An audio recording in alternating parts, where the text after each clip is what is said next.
Actually, I always wanted to be a social worker. Ooh. And started from when I was in school. Social workers used to be at the school, and they would come there, and they would, they would just be there to talk to you and help you if you had any problems and things like that. So, I always associated with people that help other people, so I always wanted to do that. So and that never changed. Some people have, aspire to do different things. Mm-hmm. Me, it was always social work. I always wanted to do that.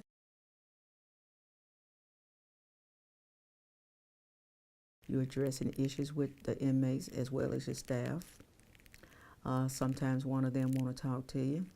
You may intend to go to 5 buildings that day, but you can't because you don't know how long you might get hemmed up in one of the buildings. I'll go out on the yard and we got chow going. We got some noonday pill call. You monitoring that. You're making phone calls to family members. You might have an officer that you've set up a meeting with later, that day. Mm-hmm. You may have to call a family member of the inmate. You might have a stakeholder. You might have to call. Just different things like that. And then you're coming back out on the yard. You might go to some more areas that you didn't get that morning. You might have to call another staff up. You may have to call an inmate up and interview an inmate for different things.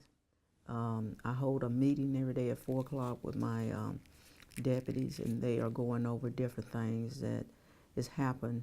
It could have been from the morning inspection. I got them, and that's the meeting that they'll tell me what, if I said check on this at that 4 o'clock meeting, they'll let me know how that's going.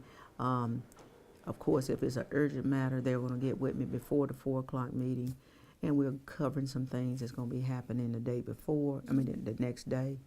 And that usually lasts about 15, 20 minutes.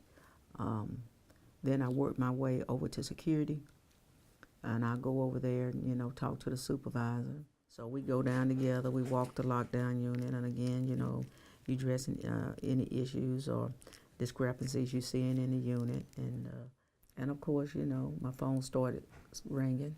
You're getting calls from different people during the course of the night because I have 2 facilities I have to deal with. I have prison, and also I have a RSET program, which is a satellite program, so I get calls from both places. And that's typically what your day consists of.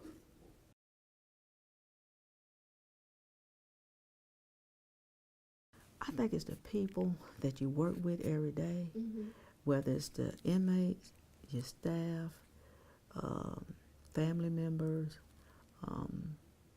So I would say that, just getting to know them and getting to try to understand how they got from here to there, with us and so forth.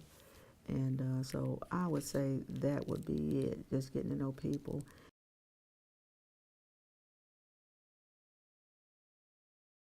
Well, sometimes you need that break, and sometimes it's not so much for yourself, but it's for the people in your life that you care about. Yeah.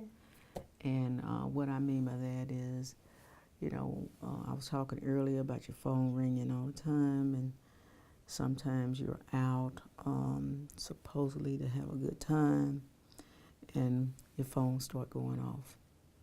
And sometimes you got to find that time where those people that you care about, you are giving them all the attention that they are, that they need from time to time. Yeah.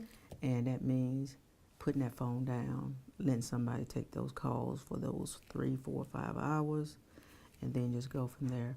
At some point in your life, you're gonna have to give this up, and you don't want to be in a situation where a lot of years don't bypass you and your family and people like that. You didn't give them the time that they need, because you never know how much time you got left, and so you want to be. So you just need to take it.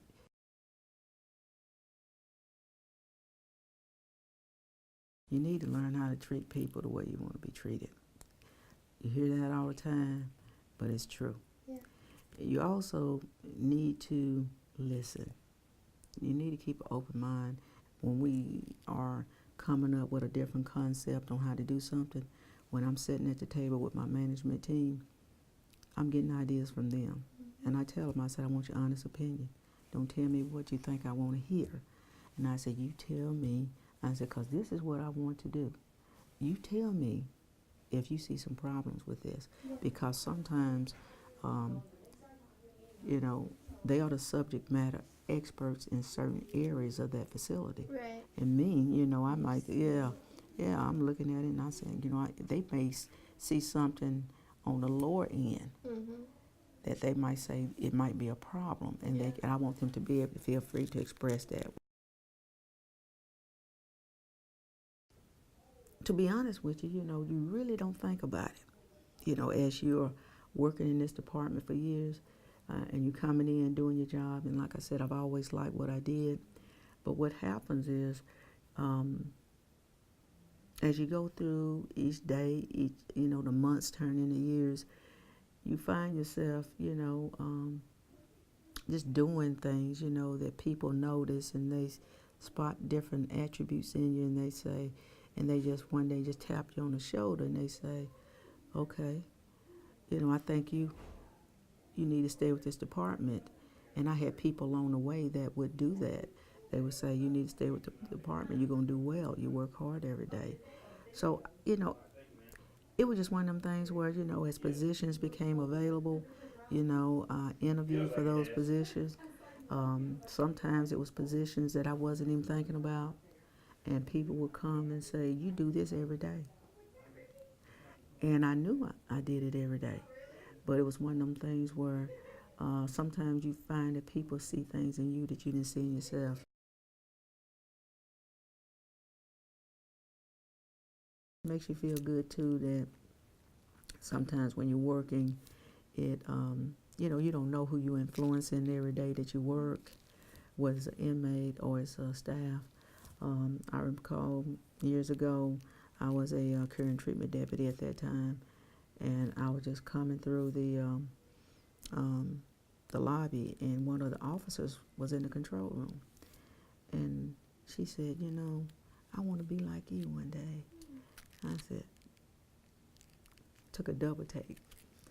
I said, be like me? And then I said, you want to be better than I am? She said, I want to be like you. And she said, I see you every day.